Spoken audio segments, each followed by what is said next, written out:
Hello, in this video we are going to discuss an alternative depiction of the equilibrium mechanism in the goods market, that is, the real side of the economy.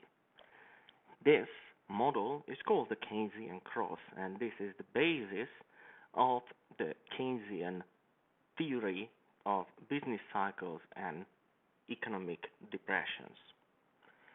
So far, the equilibrium in the goods market, that is the real side of the economy, was explained using the market for loanable funds. So, we had the market for loanable funds, which had interest rate on the vertical axis and the amount of investments and savings in the economy on the horizontal axis. As you remember, we had a negatively sloped demand for investments, and depending on the model, we could either use a vertical line for the savings or a positively sloped line for savings, depending on what we believed is important for consumptional savings, whether interest rate actually matters for the households. So, in this very simple system, we knew that there was an equilibrium interest rate in the economy with actual investments happening in the economy, and this was then the basis for or very simple explanation for why the goods market in the economy tends to return to equilibrium.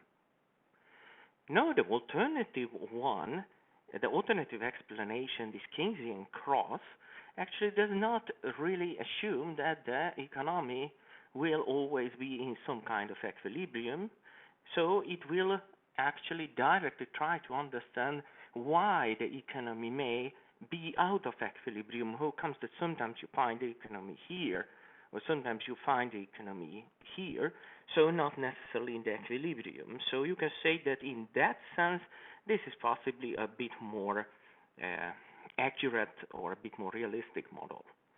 So what was then the equilibrium relationship in the economy? You learned already this as the expenditure approach to calculating GDP.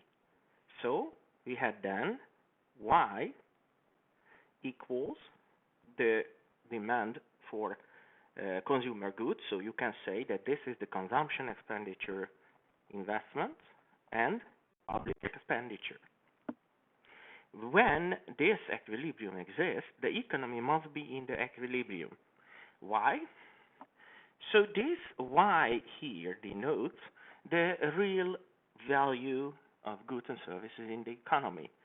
So simply the value of goods and services produced in the economy using some base year's prices, real GDP, if you like. Now this is what is available for the economy, so this can be seen as some kind of aggregate supply.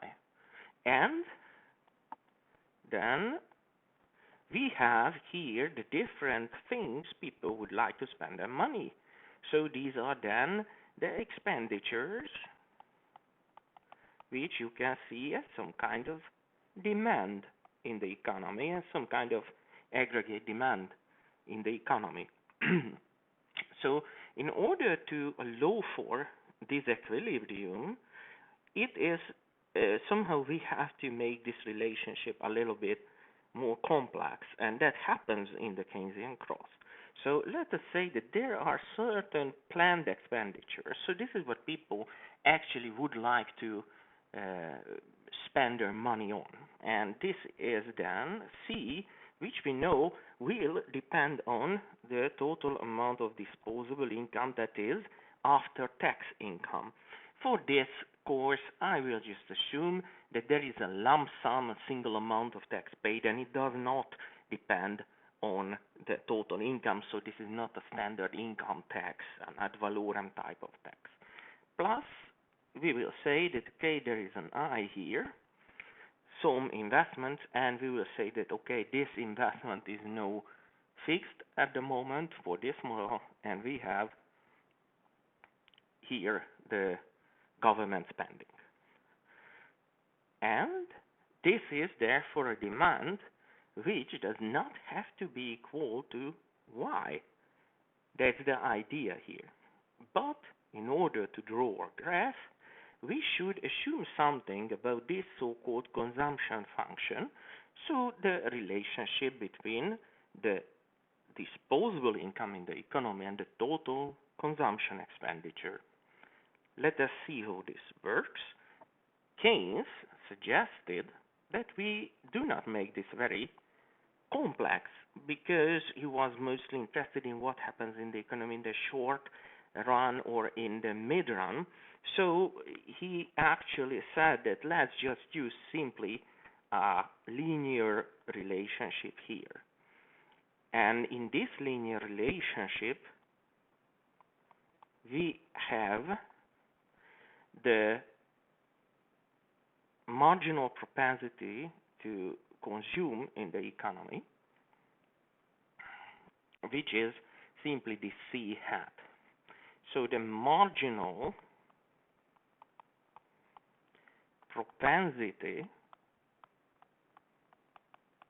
to consume will tell you that what happens with the total consumption in the economy if you increase the disposable income by 1 unit. So if, for example, this C hat is 0.5, that means that if the agent gets an additional €1 income, then the total amount of consumption will go up by 50 cents. Okay? Another thing is the so-called autonomous consumption here.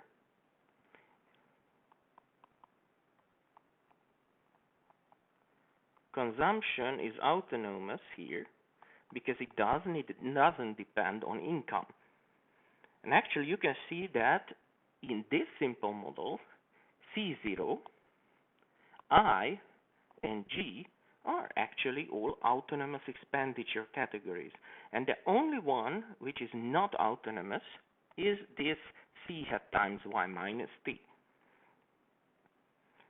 Later, this marginal propensity to consume will play a prominent role in what we call the fiscal multiplication. As for the autonomous consumption here, it basically just states that how much people would like to consume if they had absolutely no income. Of course, in practice, people have a certain amount of income, so this particular variable, this particular parameter is not really very important for us now. Okay, so now we have everything to write up a simple equilibrium system which can capture the short-run disequilibrium in the real side of the economy. And this is then the Keynesian cross. I write it here again. Here, the Keynesian cross. So the Keynesian cross is going to look in the following way. In the vertical axis, we put the planned expenditure, and on the horizontal axis, we get just simply, so we put simply the real GDP in the economy. Now let's see. If you look at the formula for planned expenditure, you can see that C0, I, and G are always constant. So those will not increase with Y. That means that they will just shift this particular relationship upward. So you can say that this is C0 plus I plus G, or we can say that these are the autonomous expenditure categories. Now, what is changing is C hat times Y minus T. So maybe it would be better to write here Y minus T here for simplicity. And then we are going, so this is just the after-tax income, the disposable income. And because this is going to depend positively on the income, excuse me, I will try to make a nicer graph here. This is going to be a positively sloped line. So that means that this is going to be the PE, which is determined, actually the slope is determined, it's equal to C hat. Okay, so for any C hat you're going to see a positive line, and the C hat must always be between 0 and 1. Okay, I will allow no for equality, but actually they will never be equal to 0 or 1. Now, obviously, 0 is not possible because then people would not consume, so they would die. And 1 is only possible in an extremely primitive economy where people just don't save anything, but live from day to day. Okay, so now you understand that how the planned expenditure, the aggregate demand in the economy, can be depicted here. What about the equilibrium? Well, if you have equilibrium, then the planned expenditure must be equal to y. And this is where I made a mistake, because we should still use here only y and not y minus t. I'm sorry. So the point is that the equilibrium condition for the economy is that this planned expenditure equals y, so that basically this is something we get back in equilibrium. And you can see that these two are equal along a 45 degrees line. So this is the equilibrium condition here. Now you can see that what is the equilibrium here? Now the equilibrium must be here. So this will be the equilibrium output in the economy. But because now we allowed for this equilibrium, we can also see that there might be episodes in the economy when the planned expenditure is either lower or higher than y, and those are disequilibria.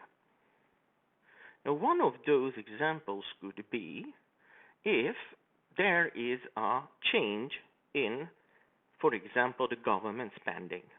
Okay? If this happens, then if there is an increase in government spending, then the G is going to go up. And I say that, okay, this is G prime, which is above G. But C hat didn't change, so also we will say that T also didn't change. So basically then we have an upward shift of the planned expenditure line. But be aware that at this particular point, for this particular y, there is an excess demand, because planned expenditure at this point gets larger than the total amount of supply. In order to have the total amount of supply being equal to the increased demand, the economy must move to a new equilibrium like this. So there will be here initially an increased demand, an excess demand, and this is the total amount of planned expenditure which cannot be covered by the current output. In this point, we say that the economy is in an inflationary gap.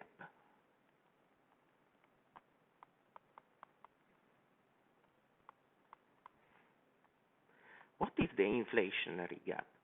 It is just simply another name for the situation when aggregate demand exceeds aggregate supply. So when planned expenditure is bigger than real GDP or supply. In this case, you can expect that prices will go up, and that's why we call this inflationary gap. Of course, the economy in the long run must adapt itself to this change in the demand. And this will happen by, of course, this shift of the equilibrium GDP to the right. Now, can we imagine another type of gap? Of course, it is possible to draw a deflationary gap. So here, deflationary gap can be then can be drawn here. We start with a planned expenditure, and we have, of course, the equilibrium condition. So this was our current Y. And now we assume that, for example, people become more cautious and they cut their consumption expenditure. Then there will be a downward shift in the planned expenditures. And you can see that that means that at this level of Y, there is insufficient demand for goods and services. And this would be a deflationary gap because no supply is above the demand. So we would expect prices to fall.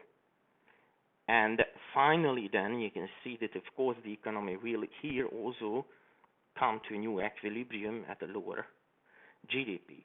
Now, what Keynes wanted to do with this graph was to connect the demand, changes in the demand, to the equilibrium income in the economy, and basically give us a theory explaining why depressions may happen. He developed this model, for example, to explain what happened during the Great Depression in the early 1930s. And his explanation can basically be identified as movements in this Keynesian cross model. And what happened, that there was a reduction in consumption and investments, which actually caused a so-called deflationary gap in the economy. And Keynes said that this deflationary gap can actually stick around in the economy for a quite long time. So in that respect, he rejected the idea of neoclassical economists who believed that it is enough if we only focus on the equilibrium, because markets are so efficient that any disequilibrium can only be a very short episode. Thank you.